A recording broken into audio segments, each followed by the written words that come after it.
माहिर कोयल की शादी जल्दी में हो गई थी, जिससे दोनों ही अपनी लाइफ स्टार्ट करने के लिए खुद को थोड़ा टाइम देना चाहते थे। रूम में आने के बाद माहिर सोफे पर सोया था, तो वहीं कोयल बेड पर सोई थी। कोयल के सोने के बाद माहिर बहुत देर तक उसको देखता रहा।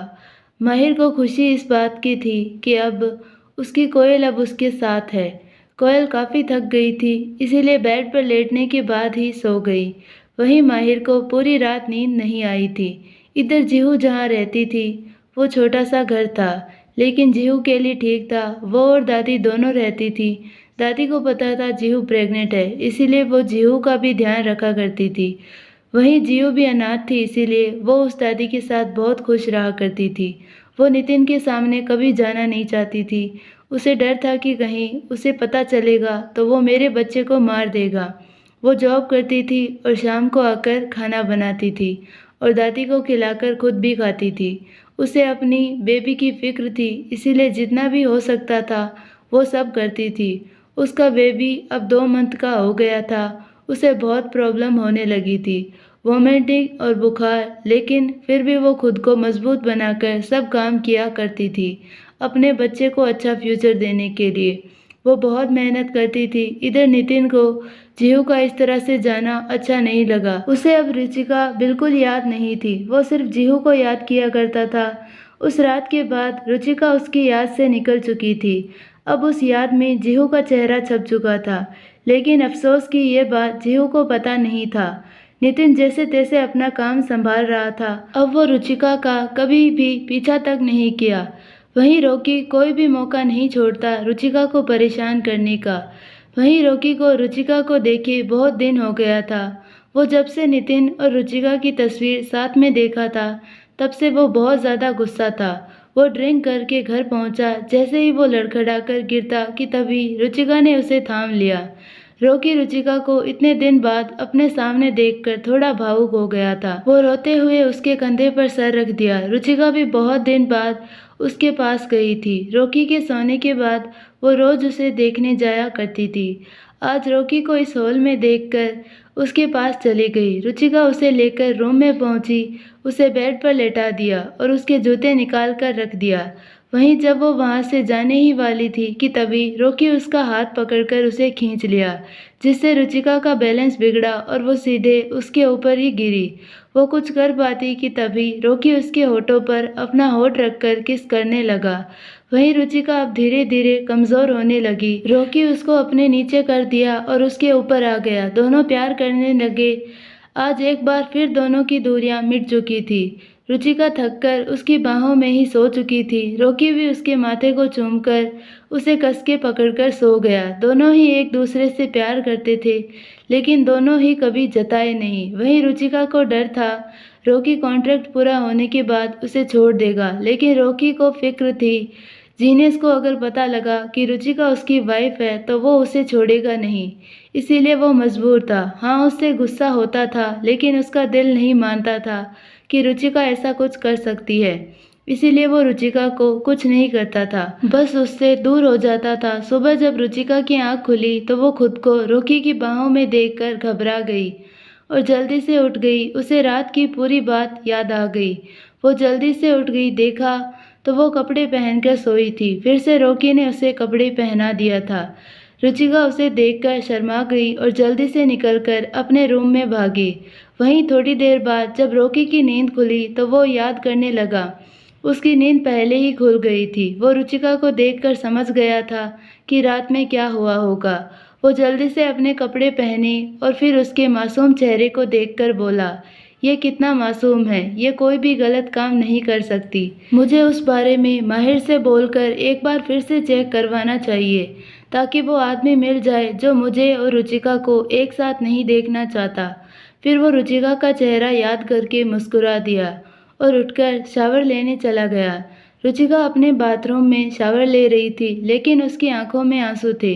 वो रॉकी का प्यार पाना चाहती थी, लेकिन इस तरह नशे में नहीं। वो चाहती थी रॉकी जब भी उसे प्यार करे पूरे होश में करे, लेकिन ऐसा कभी नहीं हुआ। फिर उसे कॉन्ट्रैक्ट याद आ गया। फिर वो रोने लगी और बोल रही थी, वो मेरा नहीं हो सकता, उसे मेरे होने या ना होने से कोई फर्क नहीं पड़ता, वो खुद को शांत करके बाहर आई और कपड़े पहनकर जैसे ही रूम से बाहर निकली कि तभी रॉकी उसी की तरफ आ रहा था। वो रुचिका को देखकर वहीं जम गया। रुचिका उसे नहीं देख रही थी, वो अपनी ही धुन में चलती जा रही थी। तभी रॉकी उसके पास आकर उसका हाथ पकड़ लिया और तेजी से खींचते हुए अपने रूम में चला। वहीं रॉकी के ऐसा करने से रुचिका पहले तो डर गई, लेकिन अगले ही पल उसे याद आया कि यह शादी किस तरह से हुई थी। वो भी उसके रूम में पहुंचकर गुस्से से बोली, हाथ छोड़ो मेरा, कल तुमने मेरे साथ, तुम्हारा मकसद पूरा हो गया ना। वो इतना ही बोल पाई थी कि तभी रॉकी उसे घूरकर बोला, चुप हो जाओ, कल जो भी हुआ तुम्हारी मर्जी से हुआ, मैंने जबरदस्ती नहीं की। वहीं रुचिका गुस्से में उसकी तरफ देखते हुए बोलती है, यह शादी एक कॉन्ट्रैक्ट है, तुम ये शादी नहीं मानते ना, फिर किस हक से मेरा हाथ पकड़कर लाए। रुचिका की बात सुनकर रॉकी हैरानी से उसे देखने लगा। उसे उम्मीद नहीं थी कि रुचिका उसे इस तरह से बोलेगी। वो बोला, हाँ ये शादी कॉन्ट्रैक्ट है, मैं नहीं मानता तुमको पत्नी, लेकिन जब तक तुम यहाँ हो तुम मेरी जिम्मेदारी हो। जब कॉन्ट्रैक्ट पूरा हो जाएगा चली जाना। ये बात वो बोल रहा था, लेकिन इस वक्त उसे तकलीफ हो रही थी। ना जाने क्यों उसे रुचिका की बात से तकलीफ हो रही थी कि रुचिका उसकी कॉन्ट्रैक्ट पत्नी है। वो गुस्से से उसे घूरते हुए बोला, चली जाओ यहाँ से, मुझे अकेला छोड़ दो, जाओ यहाँ से। उसकी बात सुनकर रुचिका आंखों में आंसू लेकर तेजी से अपने रूम की तरफ भागी। वहीं उसे जाता देख रॉकी चुप हो गया। माहिर और कोयल को साथ में रहते हुए एक मंथ हो गया था, लेकिन दोनों अभी तक करीब नहीं आए थे। ऐसा नहीं था कि दोनों करीब आना नहीं चाहते थे, दोनों साथ में रहना चाहते थे, लेकिन जिस तरह से दोनों की शादी हुई थी उस हिसाब से माहिर कोयल को कोई तकलीफ नहीं देना चाहता था। वो उसे बहुत प्यार करता था, वो उसका बहुत ध्यान रखता था। दोनों रूम में बैठकर बातें ही कर रहे थे कि तभी रुचिका रूम में आई। रुचिका बहुत खुश थी, उसके हाथ में कुछ था। वो खुशी से कोयल को देते हुए बोली, मैं चाहती हूँ तुम दोनों कहीं दूर जाओ और टाइम स्पेंड करो। रुचिका की बात सुनकर दोनों ही एक दूसरे को देखकर कुछ नहीं बोल पा रहे थे। तभी रुचिका बोली, मैं समझ रही हूँ, जिस तरह से तुम लोगों की शादी हुई है, तुम दोनों का रिश्ता आगे नहीं बढ़ा है। माहिर टिकट देखकर बिल्कुल शांत हो चुका था। वहीं कोयल बहुत खुश थी। वो रुचिका को गले लगाते हुए बोली, थैंक्स यार, तुम मेरे लिए कितना सोचती हो। उसकी बात सुनकर रुचिका मुस्कुराकर बोली, क्योंकि तुम मेरी जान हो। अब जाओ जल्दी जल्दी पैकिंग करो। वो बोलकर अपने रूम में चली गई। उसकी आंखें नम थी, जैसे वो अभी रो देगी। वहीं रुचिका के जाने के बाद कोयल खुशी से बोली, माहिर जल्दी से सब पैकिंग करो, जल्दी निकलना भी है। उसकी बात सुनकर माहिर प्यार से बोला, नहीं कोयल, हम नहीं जाएंगे, इस वक्त भाई को मेरी ज़रूरत है, मैं इस हाल में उनको छोड़कर नहीं जा सकता। कोयल उसकी बात सुनकर थोड़ा शांत हो गई थी, लेकिन उसका मन बहुत था। जब माहिर उसे मना कर दिया तो वो मन मारकर कुछ नहीं बोल सकी। वहीं रुचिका अपने रूम में आकर रोने लगी। वो कहाँ चाहती थी उसकी शादी होगी, उसका पति उसे घुमाने ले जाएगा, लेकिन रॉकी उसे कभी नहीं ले गया, कभी प्यार से बात तक नहीं किया। रुचिका बहुत देर तक रोने के बाद वैसे ही सो गई। उसके सोने के बाद कुछ ही देर बाद रॉकी घर आया तो आकर देखा रुचिका अपने रूम में सोई है। वो उसे देखकर जाने लगा, तभी टाइम देखा तो कहा, यह कोई टाइम सोने का नहीं है। फिर रुचिका क्यों सो रही है? उसे रुचिका की चिंता हुई। वो उसके रूम में भागकर आया तो देखा इस वक्त रुचिका सोई थी और वो बुखार से तप रही थी। रॉकी ने जब उसे देखा तो डर गया और उसे उठाने लगा, लेकिन रुचिका नहीं उठी। रॉकी रुचिका को अपनी गोद में लेकर तेजी से अपने रूम में भागा और उसे बेड पर लेटा दिया। माहिर को बुलाकर डॉक्टर को लाने को बोल रुचिका के पास बैठकर उसे उठाने लगा। माहिर तुरंत डॉक्टर को कॉल किया। थोड़ी ही देर में डॉक्टर आ गए, क्योंकि ये रॉकी का फैमिली डॉक्टर भी है और दोस्त भी। लेकिन जब रॉकी गुस्सा करने लगता है तो डॉक्टर भी डर जाता था। वहीं वो जल्दी से रूम में आया तो बोला, क्या हुआ? रॉकी उसे घूरकर बोला, जल्दी से चेक कर और बता, इतनी देर क्यों लगा दिया? उसकी बात सुनकर डॉक्टर अजय डरते हुए बोला, रॉकी ट्रैफिक बहुत है। रॉकी अब कुछ नहीं बोला और उसे इशारा किया रुचिका को देखने के लिए। अजय ने जल्दी से उसे चेक किया और बताया कि उसे तेज बुखार है, शायद भीगने से हुआ है। भीगने से रोकी एकटक रुचिका का चेहरा देखने लगा। वो भीगी कब? अजय ने उसे इंजेक्शन लगा दिया और दवा देकर बोला, कुछ देर में जब होश आ जाएगा तो भाभी जी को दे देना और इनका ध्यान रखना, ये बहुत वीक है। अजय उसे दवा देकर चला गया। माहिर कोयल परेशान से होकर रुचिका को देख रहे थे। तभी रोकी बोला, तुम दोनों जाओ, आराम करो और कुछ देर बाद खाना भिजवा देना। वो बिना देखे बोल रहा था क्योंकि उसका पूरा ध्यान तो रुचिका पर ही था। दोनों वहां से चले गए। रोकी अब उठकर रुचिका के सर के पास बैठ गया और उसका सर सहलाते हुए बोला, तुम अपना ध्यान क्यों नहीं रखती हो? क्यों बार बार खुद को दिक्कत में डालती हो? वो रुचिका के लिए परेशान हो गया था। इधर जीहू का भी पेट अब निकलने लगा था। वो ज्यादा काम नहीं कर पा रही थी, लेकिन अपने बच्चे के फ्यूचर का सोचकर वो सब काम किया करती थी। वो ऐसे ही मॉल से लौट रही थी। उसे आज लेट हो गया था। वो जल्दी से घर जा रही थी कि तभी कोई उसका रास्ता रोकने लगा। वो उसको बिना देखे दूसरे साइड से जाने लगी। तभी वो आदमी उसके सामने फिर खड़ा हो गया। जीहू ने अब गुस्से में उसे देखा तो डर गई, क्योंकि ये उस गली का गुंडा शेरा था। जो चीज उसे पसंद आ जाती थी वो उसे हासिल करके रहता था। जीहू उसे देखकर डर गई थी, क्योंकि वो बहुत खतरनाक था। जीहू उसे देखकर कुछ बोल ही नहीं पा रही थी। तभी शेरा की तेज आवाज उसके कानों में सुनाई दिया, कब तक तुम मुझे ऐसे ही इग्नोर करती रहोगी? कुछ दिन में तुम मेरी होगी। ये बच्चा भी अपनाने को मैं तैयार हूँ। तभी डरते हुए जीहू बोली, मैं अकेली ठीक हूँ, प्लीज मुझे परेशान मत करो। परेशान करने की बात सुनकर शेरा उसे घूरकर बोला, बहुत जुबान चलने लगी है तुम्हारी। मैं भूल जाऊंगा कि तुम अभी प्रेग्नेंट हो। उसकी बात सुनकर जीव डर से बोली, प्लीज मुझे छोड़ दो, जाने दो मुझे। वो बोलकर जल्दी से जाने लगी। शेरा उसे देखते हुए बोला, बहुत जल्दी ही मैं तुमको अपना बनाऊंगा। अब मैं इस बच्चे का इंतजार नहीं कर सकता। जीहू जल्दी से रूम में आकर दरवाजा बंद कर लिया और थर-थर कांपने लगी। वो यहाँ से अब भाग भी नहीं सकती थी। वो अपने बच्चे को कुछ होने नहीं दे सकती थी। वो भले ही नितिन से भाग रही थी, लेकिन ये उसका भी बच्चा था और यहाँ शेरा वो बिल्कुल भी नहीं सोचता था बच्चे के बारे में। वो समझ ही नहीं पा रही थी कहाँ जाए। जब दादी आई तो उससे पूछा, आज जीहू ने उन्हें सब बता दिया।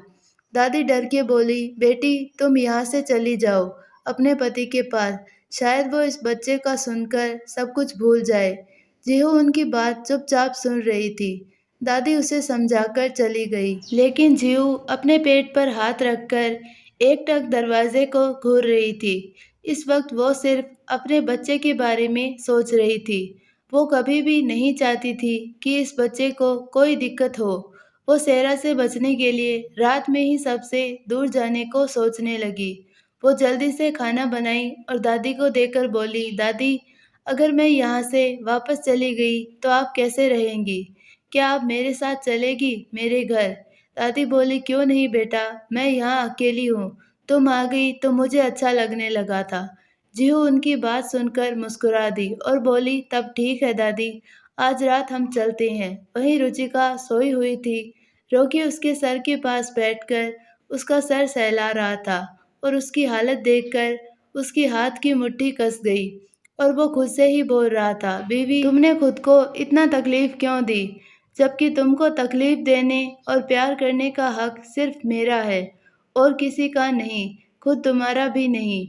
वो खुद से ही बोल रहा था और रुचिका को देख रहा था और उसके उठने का इंतजार कर रहा था।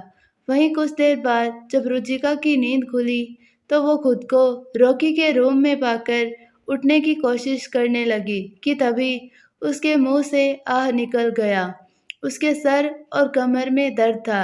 उसकी आवाज़ सुनकर रॉकी तेज आवाज़ में बोला, कहीं उठकर जाने की ज़रूरत नहीं है बीवी। उसकी आवाज़ सुनकर रुचिका एक पल के लिए तो डर ही गई थी। वो चुपचाप वहीं बैठ गई और अपना चेहरा उठाकर देखा तो रॉकी उसके पास ही बैठकर उसे घूर रहा था। वो रॉकी को अपने पास देखकर थोड़ा परेशान होने लगी। कुछ बोलने ही वाली थी कि तभी रॉकी उसके सामने प्लेट रख दिया और बोला, चलो खाओ, जल्दी खत्म करो। रुचिका रॉकी को देखकर खाने लगी, क्योंकि रॉकी उसे घूर रहा था। रॉकी ने उसके खाने के बाद उसको दवा खिलाया और बोला, सो जाओ। उसकी बात सुनकर रुचिका बोली, मैं अपने रूम में जाकर। वो आगे कुछ बोलती कि तभी रॉकी की तेज आवाज़ सुनाई दी, कोई ज़रूरत नहीं है कहीं जाने की, यहीं सो जाओ। उसकी बात सुनकर रुचिका चुपचाप वहीं लेट गई और अपनी आंखें बंद कर ली। रॉकी उसे सोता देख बाथरूम में गया और शावर लेकर आया, क्योंकि उसे बिना शावर लिए नींद नहीं आती थी। रूम में आकर वो एक बार रुचिका को देखा, जो उसे ही देख रही थी, और जब रॉकी को देखा तो जल्दी से आंख बंद करके साइड हो गई, क्योंकि इस वक्त रॉकी सिर्फ एक टॉवेल में था। रुचिका को शर्माता देख रॉकी हल्का सा मुस्कुरा दिया और जल्दी से कपड़े चेंज करके बेड पर दूसरे साइड लेट गया। वो रुचिका को अकेले नहीं सोने दे सकता था, इसीलिए वो अपने पास सोने का बोला ताकि वो उसका ध्यान रख सके। वहीं रुचिका उसकी बात सुनकर साइड में मुस्कुरा रही थी। उसे पता था रॉकी उसे दिखाता नहीं, लेकिन उसकी केयर करता था। रॉकी रुचिका को कितना भी परेशान करे, लेकिन वो उसको तकलीफ में भी नहीं देख सकता था। वही थोड़ी देर में दोनों सो गए। सोने के कुछ ही देर बाद रुचिका के कराहने की आवाज़ से रॉकी की नींद खुल गई। रुचिका के रोने की आवाज़ सुनकर वो जल्दी से उठकर लाइट जलाया और देखा, रुचिका बेड पर बैठकर रो रही थी। उसको रोता देख रॉकी गया और उसको अपने गले से लगाकर चुप कराने लगा। रुचिका चुप हो गई थी, लेकिन उसको अभी भी दर्द हो रहा था। रॉकी उसे देखते हुए बोला, क्या हुआ? तुमको कहीं दर्द हो रहा है क्या? रुचिका उसके सीने पर ही सर किए बोली, हाँ। रॉकी बोला, क्या हुआ? कहाँ दर्द हो रहा है? चलो डॉक्टर के पास। उसकी बात सुनकर रुचिका बोली, नहीं, डॉक्टर के पास नहीं, मैं थोड़ी देर सो लूँगी तो ठीक हो जाऊँगी। उसे इस तरह से झूठ बोलता देख रॉकी एक बार फिर उससे पूछा, क्या तुम सच में ठीक हो? रुचिका ने जवाब दिया, हाँ, और वो फिर से लेट गई। लेकिन उसका चेहरा देखकर रॉकी समझ चुका था। वो जल्दी से उसे चादर उड़ाकर उठा और किचन में पानी गर्म किया और उसे हॉट बैग में भरकर रूम में ले गया। रुचिका के पेट पर रख दिया। अचानक से गर्म महसूस होने पर रुचिका तुरंत आंख खोलकर देखने लगी, तो देखा रॉकी उसे ही देख रहा था और उसके पेट पर हॉट बैग था, जो गर्म से उसके पेट में थोड़ा अच्छा महसूस होने लगा था। वो चुपचाप लेटी रही। उसे शांत देखकर रॉकी समझ चुका था उसे क्या हुआ था। वो रुचिका को देखकर बोला, तुमको मुझसे शर्माने की ज़रूरत नहीं है। तुम मुझे बता सकती हो कि तुम्हारा पीरियड आया है।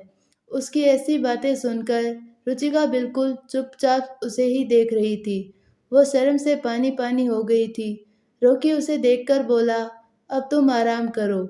जब तुमको इतना प्रॉब्लम थी तो क्यों पानी में भीगी हो? उसकी बात सुनकर रुचिका उसको सांवलिया नज़रों से देखने लगी, जैसे पूछ रही हो कि तुमको कैसे पता कि मैं पानी में देर तक थी।